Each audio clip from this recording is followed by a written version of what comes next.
मैं आपके बीच में आया हूं अपनी पार्टी के लिए, अपने उम्मीदवार के लिए वोट मांगने। आप सब बड़े समझदार लोग हो और किशनगढ़ वो इलाका है जो ऐतिहासिक इलाका है। यहाँ के नौजवानों की ऊर्जा की कोई तुलना नहीं कर सकता, यहाँ के नौजवानों की सोच की कोई कल्पना नहीं कर सकता। आज 25 तारीख को आप सब लोगों को निर्णय करना है कि आने वाले 5 साल तक इस प्रदेश की क्या दिशा और क्या दशा होगी। आपको निर्णय करना है कि 5 साल का हमारा भविष्य किन लोगों के हाथ में हम देना चाहते हैं। उससे पहले विकास अपनी बात रख रहे थे और मैं सुन रहा था। इस देश में 10 साल से केंद्र में जो सरकार बीजेपी की है, उन्होंने देशवासियों को क्या क्या वरदान दिए हैं। उन्होंने हमारे किसानों के खिलाफ 3 काले कानून बनाए। 2 साल तक हजारों लाखों किसान दिल्ली की राजधानी में धरना देते रहे, सैकड़ों किसानों की मौत हो गई, तब जाके काले कानून वापस लिए। बीजेपी के साथियों से पूछना चाहता हूं, आप राजस्थान में शासन करने की मांग करते हैं, आपके पिछले कार्यकाल में आपने क्या क्या किया, जनता को दिखाओ। और 10 साल से आपकी जो सरकार दिल्ली में बैठी है, आपने महंगाई का क्या हाल किया। पेट्रोल डीजल देसी घी से महंगा हो गया, गैस का सिलेंडर 1100-1200 रुपए का बिक रहा है। अमीर गरीब की खाई लगातार बढ़ती जा रही है। इस देश में जो हवाई अड्डे थे, रेलवे था, बंदरगाह थे, खान की कोयले की खदानें थी, बिजली घर था, सब औने पौने दाम में 2-5 लोगों को बेच दिया। और बीजेपी की सरकार बोलती है कि हम देश के 80 करोड़ लोगों को सस्ता खाना देंगे। वो रेवड़ी नहीं है। और हम लोग बोले हम गरीब जनता को पेंशन देना चाहते हैं, छात्रवृत्ति देना चाहते हैं, तो कहते अब रेवड़ी बांट रहे हो। जनता का पैसा अगर हमारी माताओं बहनों की जेब में जाता है, अगर वृद्ध आयु में किसी बुजुर्ग को हम 1000-1500 रुपए पेंशन देते हैं, तो बीजेपी को बहुत खटकता है। वो लाखों करोड़ रुपए चंद उद्योगपतियों के माफ कर देते हैं, तब उन्हें कोई गिला शिकवा नहीं होता। लेकिन गरीब आदमी के, किसान के हाथ में 2 रुपए देने में उनकी आंखें लाल हो जाती हैं। मैं तो साथियों आपसे निवेदन करने आया हूं, राजस्थान में इस बार जैसे मौसम बदल रहा है, ऐसे रिवाज बदलेगा।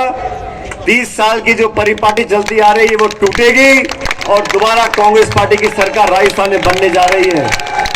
मैं मध्य प्रदेश होके आया, छत्तीसगढ़, तेलंगाना, सभी राज्यों में कांग्रेस की हवा है। और भाजपा को बताना चाहता हूं, कर्नाटक में आपने खूब प्रचार किया।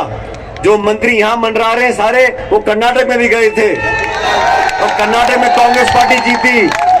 हिमाचल प्रदेश में डबल इंजन करते थे,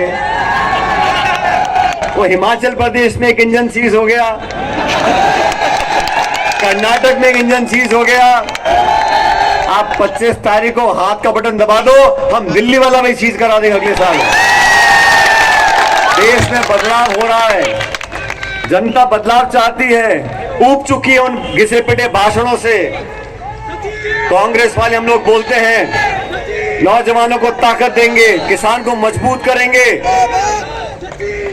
भारतीय जनता पार्टी के पास एक ही मुद्दा है, हिंदू मुसलमान, मंदिर मस्जिद, हिंदुस्तान पाकिस्तान। इसके बाद चौथी चीज बोलने को नहीं है। हम बात करते हैं किसान की, नौजवान की, उद्योग की, निवेश की, रोजगार की, खाद की, बिजली की, बीज की, पानी की, गरीबों की।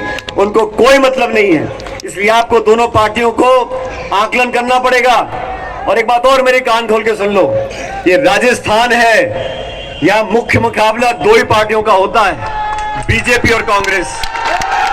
आपको तुलना करनी पड़ेगी दोनों पार्टियों के बीच में। और मुझे खुशी है हमारे बीच में हमारी पार्टी ने निर्णय लिया, एक नौजवान को मौका दिया है। और ये नौजवान जब संकट का समय आया तो थोड़ा घबरा रहा था।